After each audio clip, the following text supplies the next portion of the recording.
Halo, kenalin nama aku Nila Papahan dengan NIM channel 24032. Kali ini saya akan membuat video presentasi tentang retribusi perusahaan dan holding company yang diampu oleh Bapak Dr. Wilmeka Putra SEMAK dan Bu Sela Aprilia Murayanti SPN MAK. Selamat menyaksikan. Retribusi perusahaan dan holding company. Kalau dengan landasan teorinya ada retrusasi perusahaan dan holding company, yang kedua adalah landasan hukum retribusi perusahaan dan holding company, yang ketiga ada strategi yang digunakan dalam retribusi perusahaan, yang keempat ada jenis-jenis holding company, yang kelima bentuk-bentuk retribusi perusahaan dan holding company, dan yang terakhir ada proses pembentukan holding company. Distribusi perusahaan dalam holding company adalah upaya yang dilakukan untuk memperbaiki memaksimalkan kinerja suatu perusahaan sehingga perusahaan tersebut dapat terus berkembang atau minimal yang beradaptasi dengan situasi dan kondisi yang dihadapi. Menurut Brother 2004, distribusi perusahaan bertujuan untuk memperbaiki maksimal kinerja perusahaan. Perusahaan induk atau holding company adalah suatu perusahaan yang bertujuan untuk memiliki saham dalam satu atau lebih perusahaan yang menjadi perusahaan utama membawahi beberapa perusahaan yang bergabung dalam satu grup perusahaan. Landasan hukum retribusi perusahaan dan holding company. Retribusi menurut Undang-Undang Nomor 19 Tahun 2003 tentang Badan Umum milik negara atau BUMN, pasal 1 ayat 11 adalah upaya yang digunakan dalam rangka penyehatan BUMN sebagai salah satu langkah strategi untuk memperbaiki kondisi internal perusahaan guna memperbaiki kinerja dan meningkatkan nilai perusahaan. Landasannya ada satu Undang-Undang Nomor 40 Tahun 2007 tentang perseroan terbatas, mengatur mengenai pendirian, pengelolaan, dan pembuatan perseroan terbatas dalam bentuk konteks retribusi. Undang-undang ini memberikan dasar hukum untuk perubahan kepemilikan, merger, dan akuisisi. Yang kedua ada Undang-Undang Nomor 37 Tahun 2004 tentang Kepalitan dan PKUP. Undang-undang ini mengatur proses kepalitan dan penunjang kewajiban pembayaran utang dan PKPU bagi perusahaan yang mengalami kesulitan keuangan. Yang ketiga, Peraturan Otoritas Jasa Keuangan atau OJK terkait perusahaan terbuka. Perusahaan OJK mengatur distribusi perusahaan terbuka terutama terdaftar di Bursa Efek. Peraturan ini memastikan bahwa distribusi tidak mengurangi investor dan memegang saham minoritas. Strategi yang digunakan dalam distribusi perusahaan yaitu pemanfaatan laba yang ditahan, memandai operasional internal seperti riset, pengembangan produk, dan ekspansi pasar, memperkuat struktur modal tanpa beban bunga dari pinjaman internal. Dampaknya itu meningkatkan nilai aset daya perusahaan dalam jangka panjang.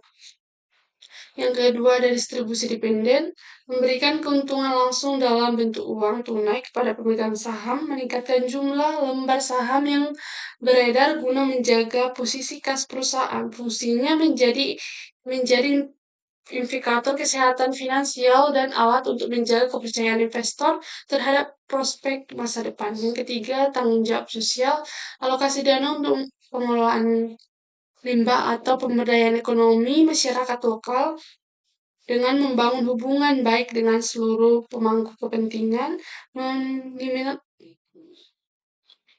meminimalkan konflik sosial sekaligus membuat citra merek, brand, atau image yang positif. Jenis-jenis holding company yaitu distribusi portofolio merupakan kegiatan penyusutan portofolio perusahaan supaya kinerja perusahaan menjadi semakin baik. Yang termasuk ke dalam portofolio perusahaan adalah aset, lini bisnis, defisit, unit usaha atau SBU, maupun anak perusahaan. Yang kedua ada restrukturisasi modal, yaitu keuangan dalam penyusutan ulang komposisi modal perusahaan supaya kinerja keuangan menjadi lebih sehat. Yang ketiga ada restrukturisasi modal, yaitu organisasi melakukan penyusutan ulang komposisi manajemen, struktur organisasi, pembagian kinerja, terus sistem operasional dan hal-hal yang berkaitan dengan masalah mengenai organisasi tersebut. Terus alasan perusahaan melakukan restrukturisasi yaitu karena masalah hukum, masalah monopoli, tuntutan pasar, masalah geografi, perubahan kondisi perusahaan, dan hubungan memegang anak perusahaan. Bentuk-bentuk restrukturisasi perusahaan dan whole company. Yang pertama yaitu restrukturisasi aset, modal, dan operasional. Restrukturisasi aset yaitu langkah yang melibatkan perubahan posisi aset perusahaan.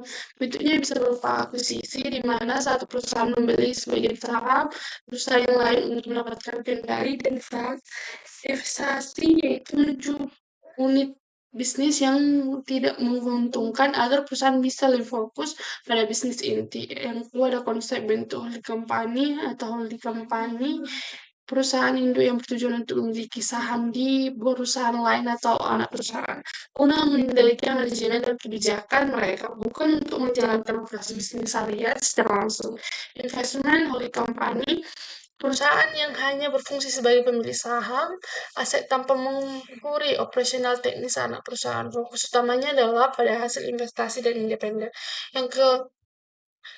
Yang selanjutnya ada proses pembentukan holding company, yaitu proses residu dalam residu. Perusahaan bisa menjadi holding company karena adanya pemecahan sektor usaha. Perusahaan yang pecah tersebut menjadi perusahaan yang mandiri, sementara perusahaan sisanya atau residunya perusahaan asal konversi menjadi perusahaan holding.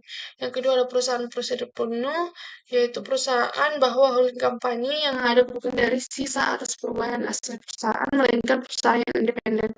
Yang ketiga ada proses prosedur terprogram, yaitu bentuk perusahaan dan company direncanakan pada saat awal menulis bisnis. Artinya perusahaan pertama yang didirikan dalam bentuknya secara otomatis menjadi perusahaan holding. Selanjutnya setiap perusahaan dijalankan akan dibentuk dan diakuisisikan perusahaan lain. Dengan syaratnya perusahaan holding sebagai pemegang bisnis bersamaan dengan pihak lain yang sebagai partner bisnis. Yang terakhir kesimpulan dalam restruktur bisnis modern, pembentukan perusahaan induk atau holding company menjadi entitas sentral yang berfungsi sebagai pemimpin strategi dalam menaungi berbagai anak perusahaan di bawah ekosistem grup. Sebagai pusat kendali, holding company memegang peran krusial dalam fungsi manajemen puncak yang mencangkup perencanaan strategi terpadu serta koordinasi lintas sektor. Perusahaan induk tidak hanya bertanggung jawab atas alokasi modal yang efisiensi, tapi juga bertindak sebagai pengendali yang melakukan evaluasi berkala terhadap rencana kerja dan tingkat anak perusahaan.